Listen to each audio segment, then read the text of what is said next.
ជំរាបសួរបងប្អូនទាំងអស់គ្នាថ្ងៃនេះខ្ញុំនាំបងប្អូនទៅជួបជាមួយនឹងតួសម្ដែងមួយរូបដែលគាត់ទឹមតែវីដេអូគាត់ថ្មីនេះមានការគ្រប់គ្រងច្រើនមែនទែនផ្ទុះអ្នកមើលច្រើនណាអញ្ចឹងយើងទៅសម្ភាសពីជីវប្រវត្តិគាត់ទាំងអស់គ្នាហើយឃើញថាមកបងប្អូនទៅមើលទាំងអស់គ្នាបងជាសួរអូយហើយបងធ្វើអីហ្នឹងបងធ្វើនេះទីមកទេគេហើយបងនៅធ្វើអីហ្នឹងមិនក្តៅស្វាយក្តៅស្វាយចុចអំបិលអូអញ្ចឹងបងសុំសម្ភាសបន្តិចបានអត់មែនទេនេះលេងសម្ភាសមែនតើណាបងនៅក្នុងវីដេអូមិនដែរចង់ដឹងពីចំណាប់អារម្មណ៍បងឃើញមកយ៉ាក្រោយនេះវីដេអូបងផ្ទុះមែនតើហើយ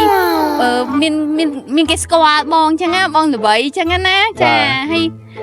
បងមានអារម្មណ៍មិនដែរចាប់ផ្ដើមថាវីដេអូខ្លួនឯងមានគេស្គាល់ខ្លះៗអញ្ចឹងមានអារម្មណ៍អីផងធម្មតានេះបងអត់សប្បាយចិត្តអំពើអីវាដូចអត់ផងអត់អំពើអត់អីហងធម្មតាចាំហើយបងចាប់អាជីពជាអ្នកសិល្បៈនេះយូរនៅហ្មងអាជីពហ្នឹងដូចជាបើយើងចាប់ផ្ដើមដល់ប្រហែលជា3 4 5ឆ្នាំហើយតែរបៀបគេអត់សូវស្គាល់វាទៅបានមករឿងគេស្គាល់ហើយគេជេរច្រើនដែរចាំហើយបងស្រឡាញ់វិស័យសិល្បៈហ្នឹងយូរតាំងពីក្មេងឬក៏មិនហ្មង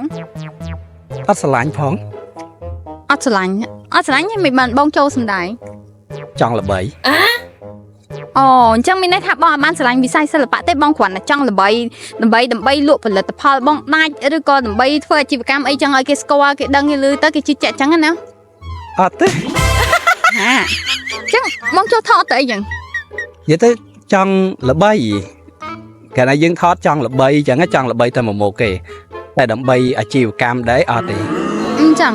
ហើយតែឥឡូវបងល្បីមិនបងអត់សប្បាយចិត្ត